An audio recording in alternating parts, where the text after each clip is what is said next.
Welcome back to the Photo Banter Podcast. I'm your host, Alex Gagne, and on today's podcast, I speak with photographer Winnie Au. Winnie has worked with clients such as Amazon, Airbnb, Coca-Cola, and GQ magazine, to name a few. In this interview, I speak to Winnie about her love of photographing dogs, how she went from assisting in digital teching to breaking off and starting her own career, and I also speak to her about her approach to marketing. Winnie Au has accomplished a lot during her photographic career, so I was excited to get a chance to speak with her. So I hope you enjoy it, and thanks so much for listening. All right. Well, Winnie Au, welcome to the podcast. Excited to talk to you. Crazy times we're living in the last few months. I was looking at your work. I know when we were talking yesterday, I think you had a shoot, editorial shoot yesterday. Yeah. How'd that go? I know you've been kind of looking on your website, you kind of put together a whole little kind of template thing of like shooting in your home, like what you can do. Have you been kind of working at all during this kind of whole pandemic, or is it starting to pick up for you, or how's it been? So it's been a mix, which I think is probably what's going on with everyone. Yep. Initially, probably similar to everyone in March, like I had all these shoots booked out. We were literally about to like do this big campaign, and I was picking up equipment for it when I think it was like 7 p.m. the day before we were supposed to shoot. Yep. And then it was like I was talking to my agent, and then we hung up the call, and then she called back like 5 minutes later and was like, shoot's canceled. Oh man, like, yeah. And I think that happened to everyone I know, but it was the fastest equipment pickup I've ever had because I literally drove 5 minutes and then dropped it off. Yeah. So I think there was that initial shock that everyone went through, and I think was kind of just like, what in the world's going on? Mm-hmm. And then I spent some time getting my house together with the understanding like, oh, I can shoot stuff in my house. Like, let me take advantage of this. So spent a little time like reorganizing and styling because, to be honest, the house was a mess. Okay. And I'm usually on location shoots all the time. So I'll just run from thing to thing. Yeah.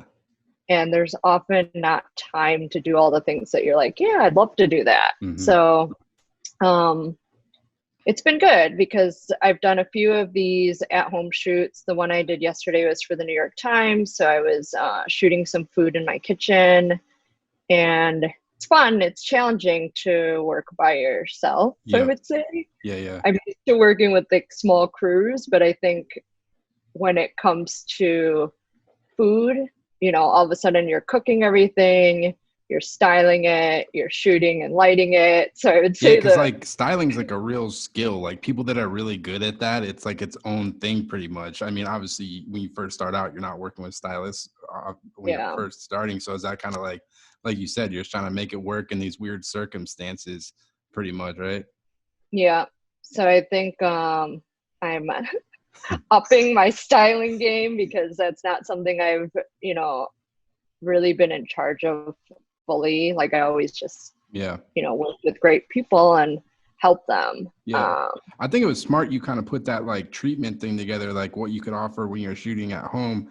And then once you kind of put that together, did you kind of just send it off to the clients you kind of regularly work with, or how did you and what was kind of the response when you kind of put that together, I guess? Yeah. So I put it on my website. I'm actually also working with a group it's like a collective called Create in Place. Okay. So that is part of which agency Heather Elder represents. Oh yeah, actually. I think I saw that. Yeah. So she kind of initiated that and put that together as a way to help photographers, during this COVID time. Mm-hmm. And so they've been kind of blasting everyone with it too. And then I've been sending it out in email newsletters as well. Mm-hmm.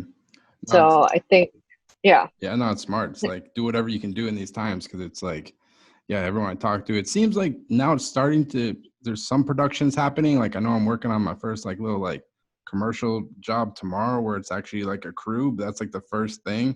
And it's just been interesting because no one, even the client, everyone's just trying to figure out like, what do we need to do to make it safe? Like, what do we got to do for the next thing? But are you feeling like, are things kind of starting to, are you getting more emails for work, or is it still kind of this pretty slow or out in New York for you? I think things have started, like basically photo studios opened up like a week or a week and a half ago. Yep. So I'm starting to get either bids for jobs that are actually not in my house. Okay. And then on my own, I've done like, I did an editorial shoot that was outside of my house, in a location and just with one other person. Okay. And that felt safe. All right, cool. We stayed 6 feet apart, more than 6 feet apart. I did a lot of like capturing kind of from my computer to stay like even further away. Yep. And I think that was okay. But I think, the tricky thing right now is just every scenario is different. So you kind of have to analyze like what's going on, what are the current regulations, like what can we produce, where can we produce, and I think a lot of it is going to be local for a while. I don't see like travel shoots being quite so easy. Yeah, it's too much of a risk, I think, still, because people are trying to figure it out, and like you're looking around the country and the numbers kind of going up in certain parts of the country. So it's like, yeah, I would agree. I think probably agencies and productions are gonna go local for the time being, it seems like. Yeah. I guess to go back, I was kind of curious, like where you grew up and how you kind of got into photography originally. So I grew up in a town called Rockford, Illinois, where most people aren't from, I guess. I mean, everyone I grew up who's from that town is from there, but there's about 150,000 people there. It's often like was voted the worst place to live in America, or like top 50 worst places to live, only because we have had a lot of poverty. It was kind of one of those industrial towns in the Midwest that lost its industry and never really regained a economy. So I basically grew up, to make a long story short, like in a very small town outside of there that was basically like farmers, cornfields, and me and my family were like the only Chinese or Asian people they'd ever seen. Yeah. And then we kind of moved into Rockford, the city, which was a little more diverse, but very suburban and very American, I would say. Yeah. The kind of place where most people don't leave. Most people from my high school like went to school in state or in the Midwest. So very few people kind of leave, I guess. Were you like itching to get out? Like as soon as you got out of school, were you like, I'm moving out of here, I'm going to New York City? Was that kind of always the goal for you? I was itching to go to a city. I went to school at Boston University. Oh, yeah. And it's kind of silly because I think I was trying to get as far away sort of from my hometown as possible. Even though I really appreciate my friends from that time, and it's not like I hate it. We were just like bored teenagers. Nothing to do except go to Target.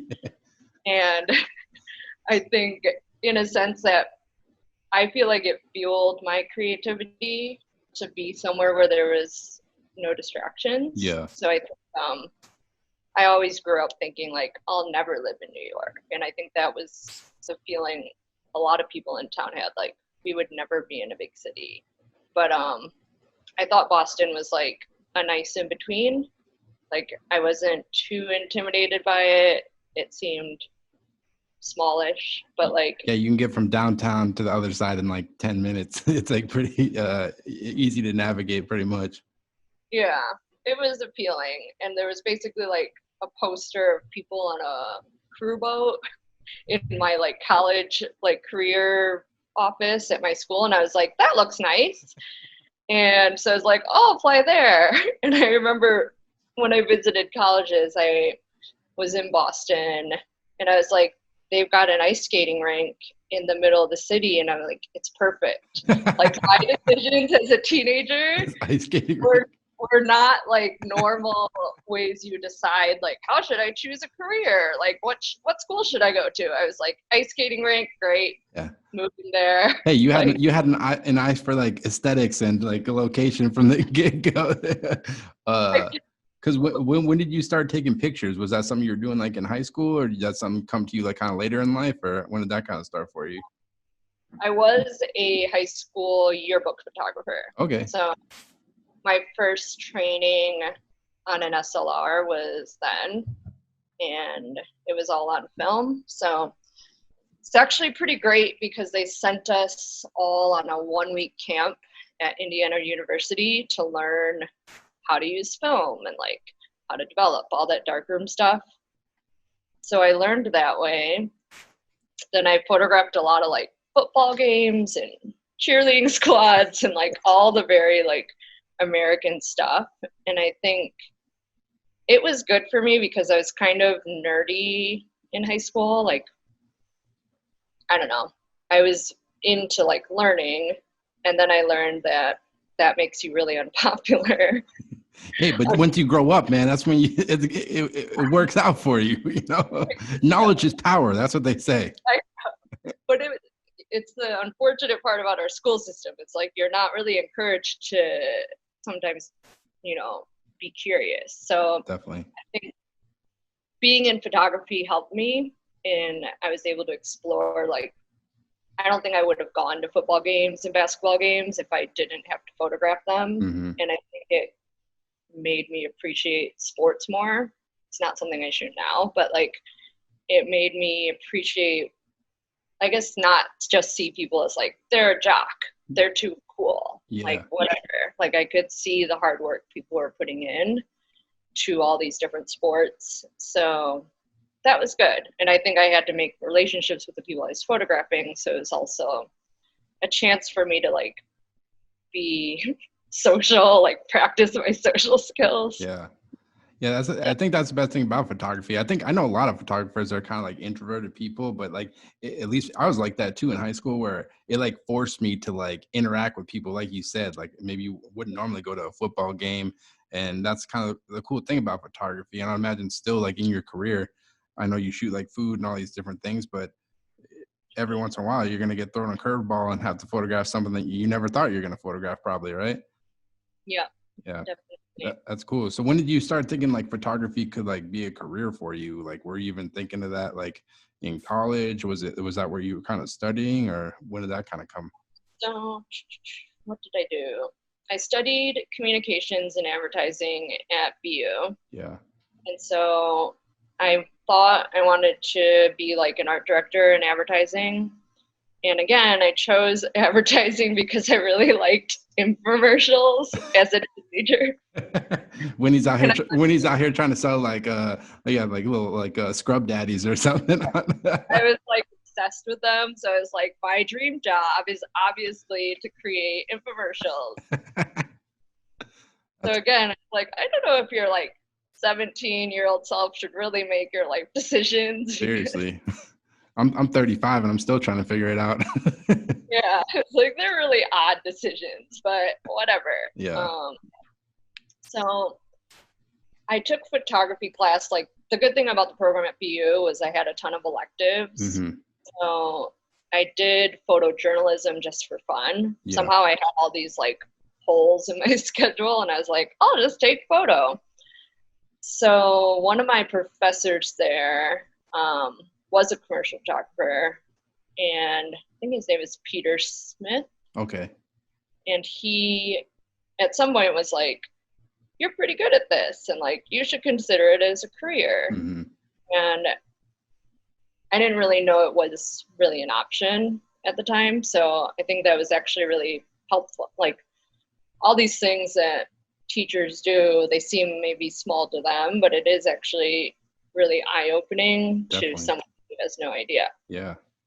So that kind of motivated me to get an internship. And I ended up interning with Joshua Dulcimer, I think he was based in Boston at the time. Oh, He's in New York now. yep. Um, and that internship, I don't know, it really inspired me because we basically had fun every time I was there. What kind of stuff were you guys working on when you were interning for him? Um, Josh was shooting a little bit of everything, like some ad stuff. He would do like this like golf catalog. So some fashion stuff. I think you know the Boston market, so it was a little bit of different categories all the time. A lot of shoe companies. Yeah, Titleist is out here. It's weird. It's a weird place, Boston. You got Reebok, you got Converse, you got like Rockport, Puma. Yeah, I don't know why all the shoe companies are here, but for some reason they are. yeah.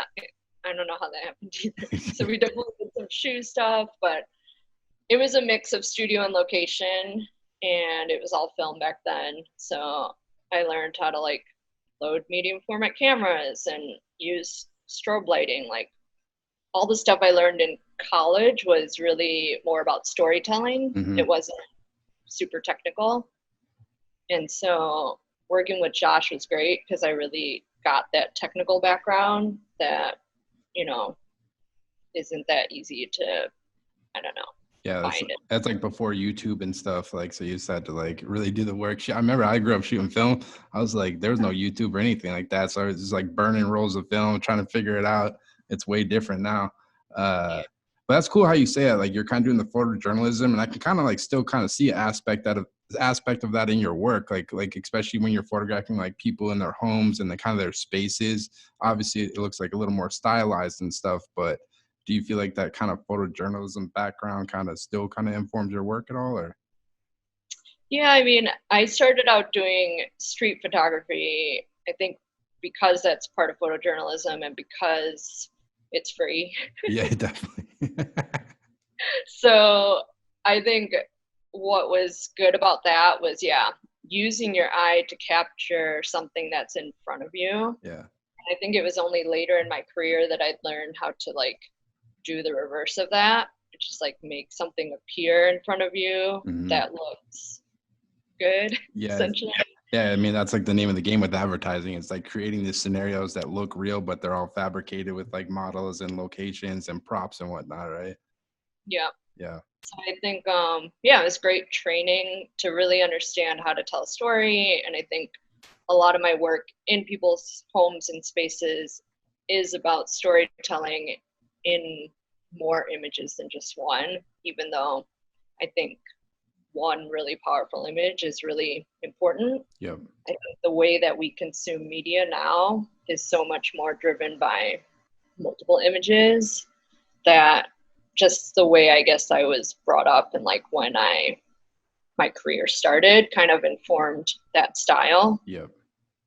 No, it's interesting. And like, I guess like once you kind of got out of college, what was kind of your next move? Like, do you kind of already have like a goal in mind? Cause like looking at your work, it seems like you have a real passion for obviously food photography, but not even just the food aspect of it, but just kind of like the culture behind it, like the chefs, the restaurants, all the little details. What was kind of your next step after college, I guess?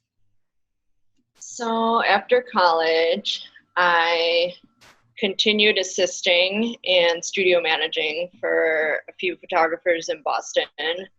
I think at that point I actually wanted to do food photography, but more on the still life side. And I think as I learned over the years, the longer I did it, the more I was like, oh, I'm actually interested in people. Yeah. So I feel like my career's kind of gone into many circles because I started out wanting to just shoot food. Then I realized I wanted to shoot people. Then I realized I could kind of mix them all. And now I think I have like a nice balance of all the things I like to do. Yeah. And I was also shooting dogs at that point, or starting to. So a lot of my personal work has all been about animals and specifically dogs for the past, I don't know, 10 years or more, Yeah. maybe.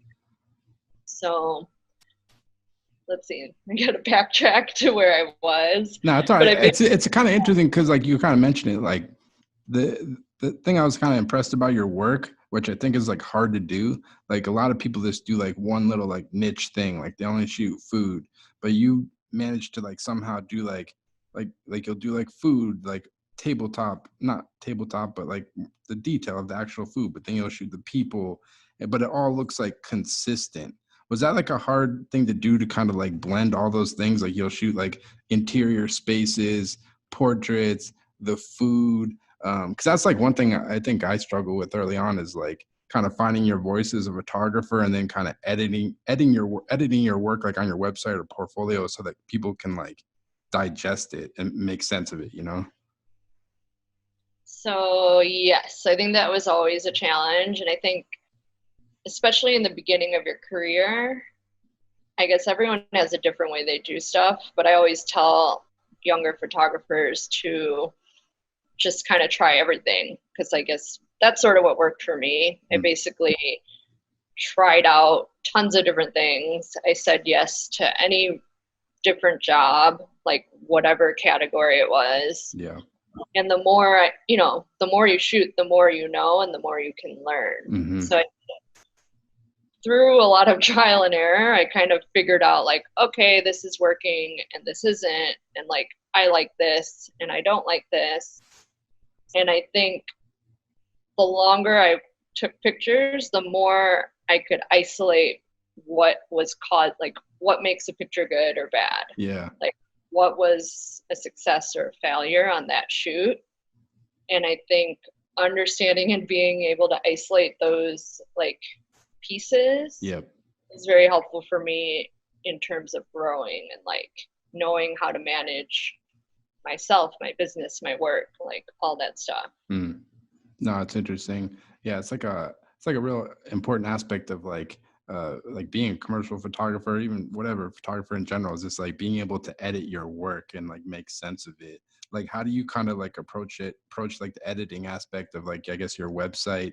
Is it something you're constantly kind of moving and kind of changing from like year to year, month to month, or do you have the kind of way you go about it or kind of approach? I'm trying to figure it out myself because it's like you have so much stuff and it's just trying to figure out how to like edit it down, like I said, to like make sense of it.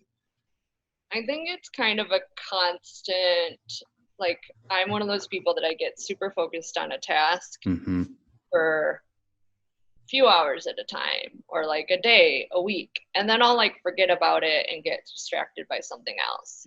So I tend to have like 10 to 20 different things I'm doing all at the same time. And then often the website and some kind of edit is mixed in there. And I'll like look at a page one day and be like, oh my God, this isn't how I want it. Like, let's work on this. Yeah. I'll just kind of go into a hole. No, it's interesting. And like you're saying, you're assisting and things like that. Like, how do you, so I think that's the one thing younger photographers kind of struggle with. Like, how do you kind of make that break to where you kind of broke off on your own and kind of shooting full time? Was it this kind of a gradual thing? Like you're kind of assisting and then kind of shooting as on your own too, or how do you kind of make that transition? I think that was something that I did struggle with, and I think I did it in a very systematic way. Everyone, I think, has their own path, and there's no right or wrong way. But for me, I had basically been kind of assisting, digital teching, studio managing for almost 10 years. Okay. And I was about to turn 30, and I basically told myself, okay, if by the time you're 30 you're not shooting, then like you need to do something. All right. It was sort of a wake-up call for me mentally, because I think at the time I was teching in New York City, working with lots of great photographers, making decent money, and I feel like I fell into the trap that a lot of assistants I know fall into, which was I was comfortable enough, making enough of a living, shooting on the side sometimes, but not ever like taking the big leap that you really need to do to switch. So I knew that if I kind of continued as I was doing, like just kind of half working on my side projects, that it just wouldn't happen. Yeah. So I decided to fire myself from tagging. You're fired. Yeah, I was like, how do I do this? Because like nobody ever fires you when you're a freelancer. No. Like they Yeah. just don't call you again. Yep. So I mentally fired myself. I told all my clients like I'm not gonna take any jobs anymore, and I'm going to work on my book. And I'd always been working on my portfolio, but I basically saved up a bunch of money so that I would be able to. Had some time. Yeah. So I think I had like 6 months, like salary, whatever, saved up. Yeah. And then I quit and basically actively started working on marketing, showing my portfolio, telling anyone in the industry who would listen, like, hey, I'm taking pictures now. Like, I'm not that tech that you saw on set last week. Yeah. Yeah, that's the difficult thing because like people like they look at you like one way, like, hey, you're the assistant, you're the tech. So it's like it's kind of smart you did that. You just had to like draw a line in the sand, be like, hey, this is what I'm doing now, or else people kind of keep viewing you that way, unfortunately. Yeah. Who were kind of some of the first clients you were working with, and like when you're first kind of starting out and trying to get your name out there as a photographer, what kind of marketing things do you feel like kind of worked best for you? So I think one of the main clients that I got early on was Refinery 29. Nice. I really think that was huge for my career because I started working with them because of a email newsletter I sent. And that was part of my like marketing effort was making a marketing list, creating a newsletter to show like whatever work I happened to be doing at that time, and then seeing what would happen. And I mean, that's still sort of the method today. So you'll still do kind of a newsletter these days, pretty much. Yeah, I mean, I do that in conjunction with some print promos. Okay. How often do you usually do the newsletters? Kind of quarterly, or this kind of when you got something, or how do you kind of approach it? I try to do quarterly, but I also pay attention to like timing and like it's not like it has to be a specific date, but as long as it's 4 times a year I put something out and the timing feels good, then that's what I do. Yeah, I think that's like an important aspect. It took me a long time, like figuring out you got to have like some type of like plan and organizational like structure into like having to like market yourself. I started using, I don't know if you use any of these things, like it's like a CRM, like Salesforce or like HubSpot, and I found that to be really like useful. There's like a lot of tools in there. I would say anybody listening, go check it out. How do you organize that? Because I'm always interested in how people organize their client lists, and how is there like a organizational strategy or things you kind of learned and picked up that you kind of applied to that aspect of it? I mean, from a broad sense, the list that I put together from the start was like, here's past clients I've had, here's a list of people I want to work with, and here's all of my like industry contacts. And I think I compiled those together. Yeah. Kind of put it out there. But, as the years have gone by, the list has grown a lot. But I use Mailchimp for newsletters and been using something called Airtable as a database, which I find very useful. It's a spreadsheet system, but kind of like on steroids. Nice. And it's color coded and lets you put notes and like track a lot of stuff. I don't know. It helps me find things like, say I have a meeting with an art buyer at an agency. I can look it up and then I'll check like, what promos have I sent this person? Okay. I'll read my notes, which I've hopefully updated. Oh, so you'll like, if you meet someone, you'll like take notes after the meeting and stuff and that type of thing? Yeah, because the thing is, I'm actually kind of bad with faces and names. Oh yeah, it's a lot. Like, especially like if you emailing and meeting with like tons of people every year, it's like easy. You get busy. It's like hard to remember everybody. Yeah. So for me, if I write notes, then I'm like, oh, I'm not going to like give them a promo I already gave them or like talk about this thing that we already talked about. Like it just helps me feel like I'm going in with the best information possible. No, it's smart organization. It's nerdy stuff. I'm always just curious because I think it's like an important thing, Yeah. And like you say, you're kind of shooting for Refinery 29 and like that. Looking at your website, you've done a lot of really amazing like advertising campaigns. You've done stuff for like Amazon, a bunch of other big companies. Like, how do you kind of make that transition from like, shooting little small jobs, editorial, to kind of shooting advertising? Because it's like, it seems like a difficult leap to make sometimes, because a lot of times feels like advertising agencies, they don't want to hire you if you don't have advertising work in your book. How do you kind of get your foot in the door in those type of worlds, I guess? So you're right. I feel like every part of our industry feels like a catch-22. Like when you want to shoot, like magazine people won't look at you unless you already have like a portfolio of stuff you've shot for everyone else. Yeah. And it's like, it always feels like, how the heck am I supposed to get into this world? And I think for me, and probably for everyone, it's like maybe some people become famous overnight, but I think it's been like so many little small steps Mm-hmm. that lead to you to be to the place where you are right now. Mm-hmm. And building relationships, I think, has been a huge part. So I think to go from the editorial to advertising, one of the things I did a bunch of in the middle were like advertorial jobs, which are those jobs that are basically editorial magazines who you usually already have a relationship with will assign you a branded content story. Yeah. I felt like for me, those were good kind of like dipping your toe into the advertising world experiences.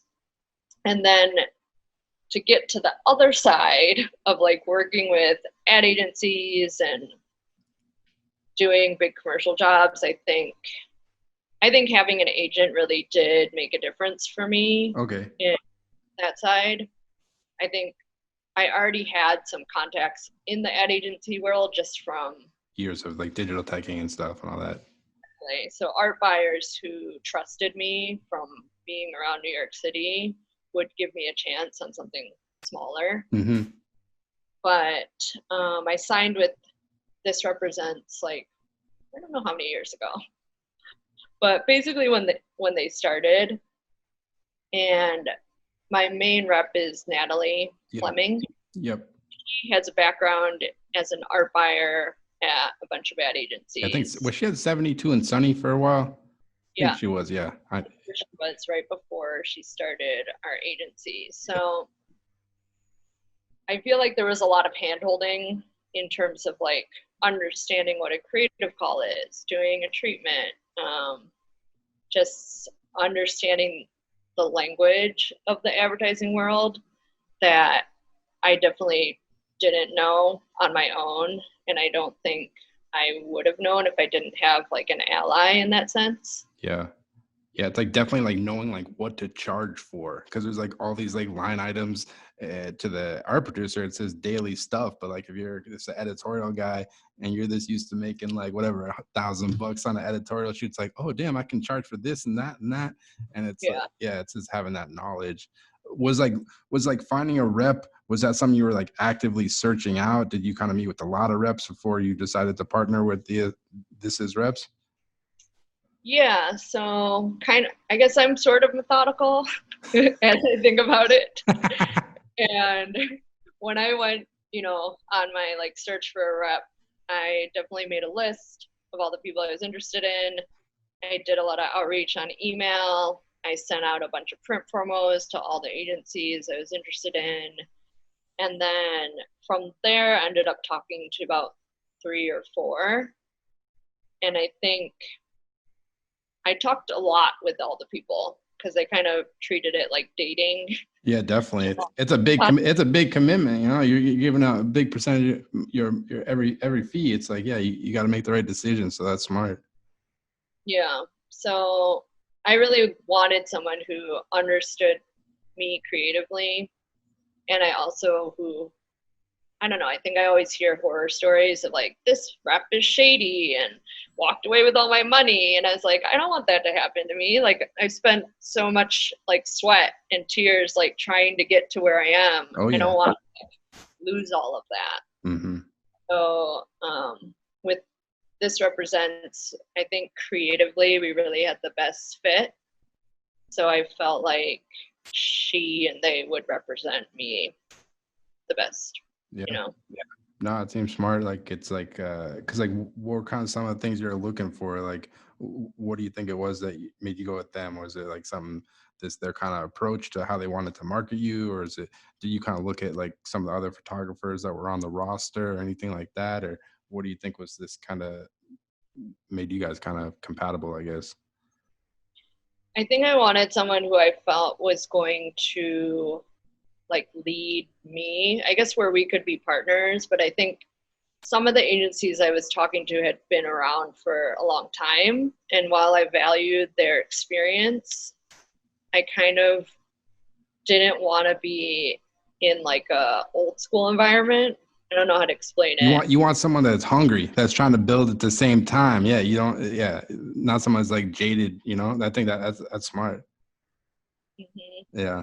And like one thing when you're working doing this as a living, like how do you kind of balance like the art and commerce aspect? Like obviously you're creative and you have things you like to shoot for your personal work, but then at the end of the day, you're trying to make a living at this. Like, do you ever feel like you need to create work that's going to attract like a certain type of client, or do you just kind of shoot the work that you enjoy, kind of put it out there and hope people respond to it? Or how do you kind of balance, I guess, the art and commerce aspect of doing this for a living? I think artistically, I kind of use any of my personal time to do things that my clients don't ask me to do, or that explore areas where I feel like I'm not being satisfied in the commercial world. Yeah. Because I feel like as a commercial photographer and a photographer and artist, so many different parts of the job make me happy. And I think commercially, it's often the collaboration and the process and like making something great with a bunch of people and having a good time, like all of that happening. Yeah. But the result of it, depending on the creative or the client, it can be just totally random. It's like usually something you like, but maybe not something you would like put on your wall. Yeah. Yeah. I think for my art side, I want to make stuff that I would put on a wall and like put in a book. I think things that are precious to me. And I think, I don't know, I want it to just be able to explore the things that I don't have the time to do, because I think, I mean, so much time has already gone on since I started shooting, and I only feel like I'm just beginning to like my path as a photographer. Definitely. So, we're all trying to constantly evolve and I think be inspired. And I don't think you do that by just like shooting. Like, I love being busy, but I think what's been nice about the pandemic, while we don't all want to stay home forever, is just having that time and space to think about, oh, what is it that I really want to do? Like, what would I be doing if someone didn't assign me something? And I think that's important to reflect on all the time. Mm-hmm. I think you don't really want to wake up in 5 years or 10 years and realize like you either hate everything you just made or like don't have something that you are proud to show. Yeah. I think for me as a being, like that's important to me. So I want to continue to nurture that side, Yep. wherever it goes. Yeah, definitely. It's like being excited about what you're doing. Like you said, you can just get busy being busy. So yeah, I kind of agree. Like, it's like I haven't really shot much since the pandemic started, and it has been good just to have the time to think about like, hey, what do you want to do creatively? Because like, do you ever feel like this? Like, social media is like a weird thing where it's easy to kind of like compare yourself to like what other people are doing and things like that. Do you ever fall down those traps and things like that? Because like I saw a lot of people, like, hats off to them. They were going hard during pandemic, like shooting like big projects and like all types of stuff. But yeah, like how do you kind of view the social media aspect? Because I know you're pretty active on there, but it can be sometimes I just need to turn it off myself. Yeah, I think I have a love-hate relationship with it because, and especially now during the pandemic, in one sense, it's like my only outlet to the outside world, where I'm like, oh, it kind of feels normal. So Yeah, like it sort of makes me feel, it makes me feel connected to the creative people I know, definitely. which I like. But then it's also a rabbit hole of like just like your brain staring at things. And I think it isn't healthy to always like, I hate this feeling, but it's like I look at other photographers' work and I'll love something they do, but I also feel insane jealousy. Like, and I was like, it's not healthy. No, It's not how I want to be, but it's like stuff that happens. we're And all, I think, we're all sensitive artists. yeah. Everybody's sensitive, you know. So I find it like this weird, yeah, like I said, like a love-hate thing, because I do enjoy seeing like what my peers and friends are doing and up to. And it's like I do want to cheer people on. Mm-hmm. Great way to disseminate information. And at the same time, it's like, yeah, the more time I spend sitting staring at a screen, the more I want to like scream and shout. So I feel you. I feel you. yeah. And what kind of shoots are you attracted to most? Like, what kind of gets you excited? Like when you get the call, like I said, because like looking at work, it's so many different things. Like, what's like maybe like one shoot in the last year that when you got the call or when you shot it, you're this like super excited or really proud of like the last thing. It's probably hard because you shoot a lot, but like, what kind of Simon's pique your interest most? Do you think? Um, there's a lot, but I think the one I just did was for a dog food company called The Farmer's Dog. And I think only recently my dog work has sort of become part of my commercial work. Yeah, In the past, it was always just like a personal project. And I think now there's brands that actually want a bunch of pictures of dogs, which definitely. it used to like not exist as much. So that was really fun for me because I'm always happy when there's dogs on set. I could just like talk about them all day. So definitely like any shoot where there's dogs or dog castings, I get pretty excited because I'm like, I know I'm gonna end up with a folder of dogs or like a weird conference call talking about dogs, and I just enjoy that. Yeah. Um, No, that's exciting. It's just like taking your just whatever stuff you're interested in life and putting it into your work. Yeah, because like one campaign I think you shot, it was I don't know if it was like a company or like an organization. It's called Cloud Seven, and it was just oh, yeah. like it was a cool series of portraits and like people with their dogs. Like what was that kind of all about? So they're based in Berlin, and they assigned me that project, and I basically produced it all here. They're expanding their product from Europe to the US. So we did a campaign featuring like people in the New York area, basically, but casting a variety of like all different types of people who are also kind of fancy, who have beautiful dogs, and who enjoy these beautiful beds. So that was really fun because, I mean, Sorry, I lost you for a second. that's all right. Now I can hear you. Yeah, we were Okay. just talking about the Cloud Seven campaign you shot. It's like all that. Yeah. So I think one of the things that I also love is photographing people in their homes or like in workspaces. And I get really inspired by, to me, like that perfect mix of like great people in a great place. And I think from a human standpoint, I really enjoy experiencing like, I think meeting strangers and being invited into their home feels really special because Definitely. I think it's something that we reserve for our friends and family. Hmm. And then as a photographer, you often get invited into like some person's space, and it feels very intimate to me. And I think I enjoy the experience a lot because I get to know people. I get to see what's going on in their world and kind of, I guess the curiosity of it is exciting, and just getting to put like a finger on like who someone is by seeing how they express themselves is really interesting to me. Yeah, it's cool. I really like a lot of the portraits you have on there, people's spaces, because it's like not even just the people. It's like, oh, what kind of art do they have on their wall? What kind of books do they got? How do they got their home designed and that stuff? All those little details is what kind of that's what I kind of enjoy looking at, because you can see like, oh, you kind of get a sense of like what these people are into, you know? Yeah. Yeah, I think of it like their personalities kind of like exploded into their space. yeah, And some people are like more excessive with that than others, yeah. but it's fun. And like with photographing dogs, I was curious in talking to you about that. Like I've been on a couple of shoots where we had to photograph dogs for like certain campaigns or whatever, and it's always interesting. Like, how do you approach photographing dogs? Like, because I'm sure they're not all gonna cooperate. Like, are there like any shoots that were like more difficult than others that you kind of look back on? Because you photographed a lot of dogs. Yeah.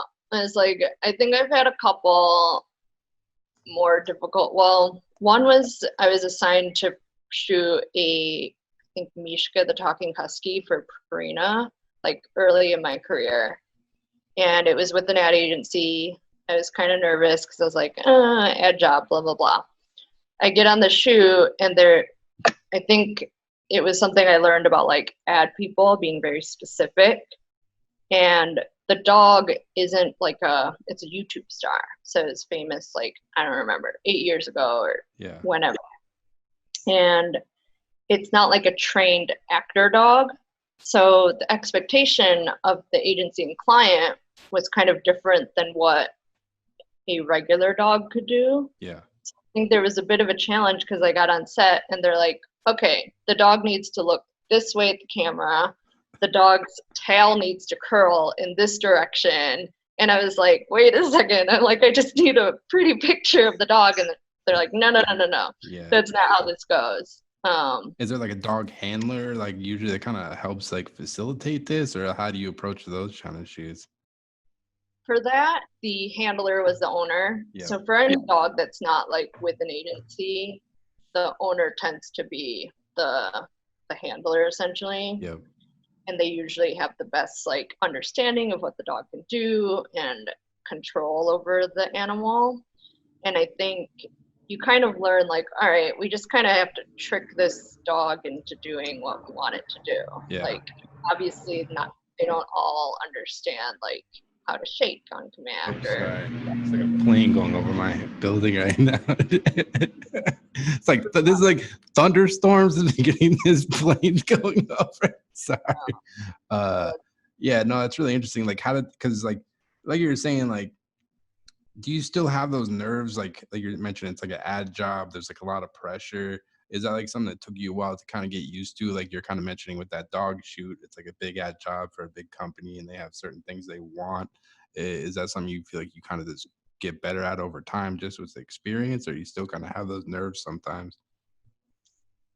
I think it's important to always be nervous. I feel like if you're not nervous, like I don't give off nervous energy. I'm pretty relaxed, I would say, especially in work and on set. Yep. But I feel like if internally you're not slightly nervous about something, then like there's no tension. There's nothing you're like, there's no risk involved. And I feel like if you get to the point where there's no risk, it's boring. Like that means you're not pushing yourself as far as you need to go. Yep.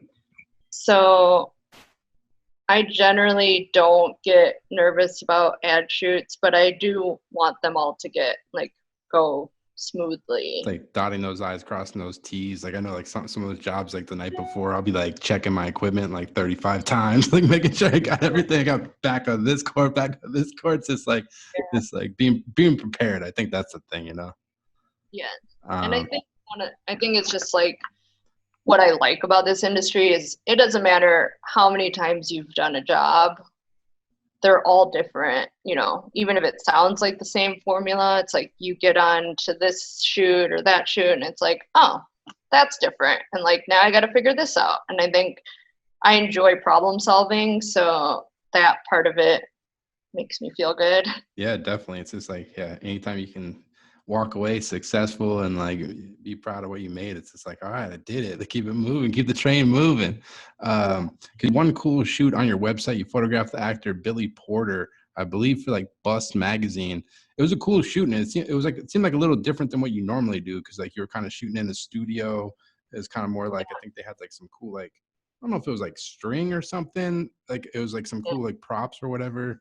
Um, how was it kind of working with him? He seemed like a real big personality. It was real kind of stylized. I really was it. Yeah. Yeah. I said he's amazing. He's like my idol. That was really fun because I think, when someone comes up with an assignment, they're like, hey, you want to shoot this person? I'm like, hell yes, I want to. Like, he's awesome. Yeah. So I kind of had, I guess the way my brain works is I generally have these ideas floating around in my head based on like something random I saw. And we did use string in that photo shoot, but I think some of the inspiration was kind of like webs and threads and string and different like kind of things I had seen around the world. And was like the string, was that like purely like your idea, or was it like the art director at the magazine kind of putting their input on it, or they kind of just let you kind of do your thing pretty much with that? So the nice thing about Bust is they just kind of let me do, like, we did have to get it approved by his PR company, but I proposed the idea and gave a bunch of mock-ups of like, this is what we're gonna do. And then they were like, sure, sounds like fun. And so he has a stylist, who styles him for all those crazy red carpet looks. Yeah. And he worked on that shoot with us. So we worked in conjunction with him to make sure that our set design worked with the looks. And I worked with Marianne Morvan, who's a set designer and prop stylist. Okay. Who I worked on with a dog project called Cone of Shame that I did in the past 2 years. And her look is more like abstract, I would say. She's really good at kind of executing anything like that you wouldn't always imagine like existed before. Yeah. And her background was like as a costume designer originally, so she has that kind of theatrical ability. So I have fun doing that kind of stuff. I don't do that on every shoot, but yeah, it was cool because I was going to ask you, it's because I think you shot it in a studio, and looking at a lot of your work, it was like, it seems like a lot of it's like on location. So is it, you enjoy kind of those challenges with kind of doing something different from the daily stuff you kind of do pretty much? Yeah. Yeah. And I think, yeah, for sure I have more location work than studio work, but I do find the studio environment to be like this fun challenge because it is what we were talking about earlier, like creating something out of nothing. And in some sense, I'm like, it makes it more like there's more pressure because it's like, oh, what in the world am I going to make out of this? Like, it better be good. And so that part of it, I think, is fun because it's like you're just kind of mixing up ingredients and putting them out there. Yeah, no, I loved it. It came out great. And another thing I was kind of curious about, like, do you feel like you need to like pay attention to like photographic trends and like things like that? Because like, especially the food stuff, it seems like it changes a lot. Like some magazines will go like daylight, that'll be the trend, and then it'll be like hard flash is like the trend, and it kind of bounces around from magazine to magazine, year to year. Like, do you even like pay attention to that stuff, or do you kind of just kind of do your thing and just kind of don't worry about it? I mean, I think it's impossible to ignore like what you see. And sometimes I feel like there's two ways to approach photography. You can live in a vacuum and kind of see what comes out of yourself. Yep. With devoid of any like input, or you can look at things, which I guess we all have to, and take little bits and pieces of what is working and kind of put that into your own work. I'm kind of a mix of those things. Sometimes I don't want to see too much of everyone else's work because I find once you see it, you can't unsee it. Yep. And it becomes harder to create something that's not somehow based on everything you've seen.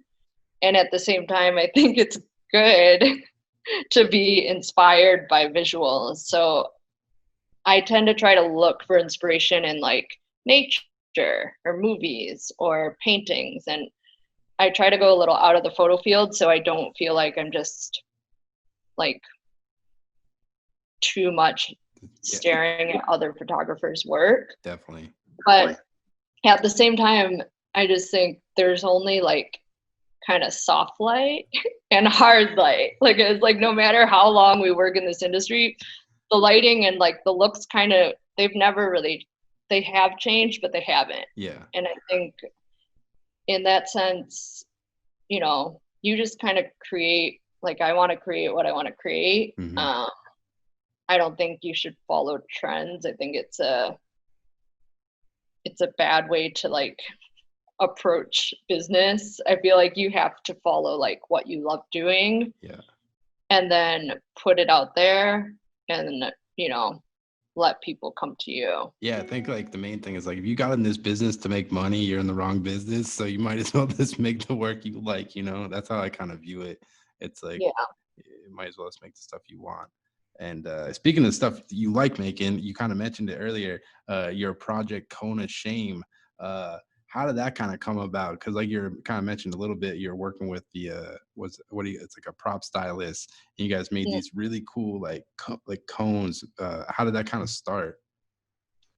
So that started as like one of my personal projects that was sitting in the back of my head. And I was like, oh, which project should I work on now? And I was like, I think this one like I can execute sooner than all these other ones that might take like 5 or 10 years to do. Yeah. So I decided to focus on that project. I made a bunch of mood boards. Then I approached Marianne Morvan, the set designer, because we had just worked on an editorial shoot together. And I was like, hey, I got this random idea. Like, I know you haven't worked with animals, but do you think you'd want to do this? And she's like, sure. So I think it was, you know, fun for both of us. And we did a lot of like back and forth mood boarding to establish the visual language.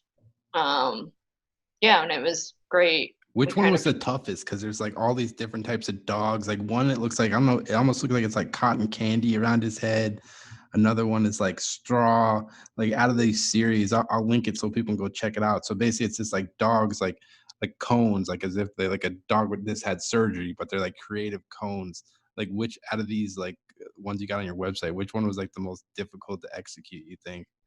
let me think. I think one of the first ones we did, and I don't want to call out this one dog, but I feel bad.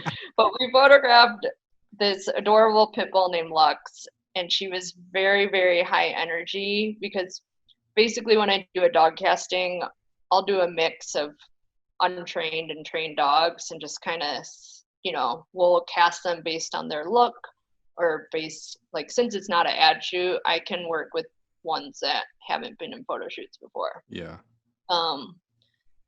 Lux was just like running the whole time. And I think sometimes when you're on a shoot, especially in a studio, and you are trying to get a dog to stay in a very specific spot, like usually the last thing they want to do is go in that spot. Yeah. So I was chasing Lux like the whole time. And then like she was like jumping in the air, and it's just like the speed and like everything that was going on, it can feel very chaotic. So we did get her to like sit for a couple shots, but I feel like the few frames we got were like those few frames, and everything else is like chaos. Yeah, it seems exciting. And like with these personal projects, like once you kind of complete them, like will you kind of use them like as a promo piece? And if you had like any luck, like getting commercial work or editorial work from these personal projects you do sometimes? Yeah, I mean, this one was quite successful, I would say. I did send out promos. It showed in Photoville, which I think also helped it get a bunch of press. And then from that, I did get booked on a few commercial shoots that involve dogs Nice. and like other animals. So I was like, oh, that never happens. Like direct translation to work. It's nice. That's awesome. It's like you're taking your love of dogs and just incorporating it with your career. That's the dream, you know? Yeah. But I guess like wrap up, like I guess what's next for you? Like anything, I know it's kind of crazy times right now. Like like I don't know about you, but I feel weird because I mostly shoot people. So I've been having this struggle. Like, I haven't really shot anything, but I'm still in this weird dilemma of like, you don't want to get people infected. You don't want to be interacting. It's like, it's tough. Like, I don't even know what to do right now. But what's next for you? Like, anything on your bucket list moving forward or anything like that? I mean, I agree with you. It's a weird time. And I think for commercial shoots, editorial, there's a lot of like, I want to make sure I'm safe. I want to make sure my crew are safe. I want to make sure the subjects are safe. Like, Yeah. since I do so much stuff in people's homes, I'm like, I don't want to do that unless I feel comfortable. Yeah. Like that we all feel comfortable doing this. Yeah. So it is a bit of a dilemma because I'm itching to Me get too. back. I'm like going through withdrawals. I'm like, I want to get back in the game, but at the same time, it's like I just got to be patient, you know? Yeah. But I am working on a book project that is about dogs. All right. That's actually, something I was in the works before the pandemic. And then when everybody shut down, we've been doing research, but haven't done any of the photo shoots. Okay. But we're just about to start doing shoots that I think I'm just going to do anything that's outdoors that can be socially distanced. Mm-hmm. And then kind of hopefully for anything interior, wait till things are safer. And with the book, is that something you're going to like self-publish or put on your website, or like what do you kind of envision with that aspect of it? So the book I'm doing with Foreign Sons, which is this dog and lifestyle brand that I've worked with for a long time. And I guess they're like a dog and lifestyle magazine based out of Australia. We're working with a publisher called Hoxton Mini Press, who's in England, I believe. Yeah. And I think that'll be fun. It's going to hopefully be distributed all over the world. That's awesome. Once it's done. Yeah. Nice. Well, that's exciting. Well, Winnie, I can't thank you enough. It was a real pleasure talking to you. It's like always just kind of interesting hearing about what people are doing, how they're kind of dealing with these weird times we're in. But I guess for people listening, if they want to check out more of your work, where's the best place for them to go? So you can go to my website, which is winnieau.com. I love your your website. It's great. It's like a phonetic spelling of how, like my middle initial's W. Yeah. So Winnie Au. And then my Instagram handle is Winnie Au also. Perfect. I'll link it and people can go check it out. And thanks so much, Winnie. Thank you. Take care. All right, you too. Later. So there you have it. That was the Winnie Au interview. I just want to thank Winnie so much for taking the time to come on the podcast. It was a real pleasure talking to her. Really amazing photographer. This shoots so much interesting stuff from portraiture to interiors and food and much, much more. So definitely go check out Winnie's website at winnieau.com, as well as her Instagram at winnieau. Lots of cool stuff up there and different projects, and she's always updating it. So definitely go give her a follow. And as always, I'll be posting new podcasts every week on iTunes, Spotify, as well as our new YouTube page at the Photo Banter. So definitely go give a follow to that and check it out. And yeah, thanks so much for listening and take care.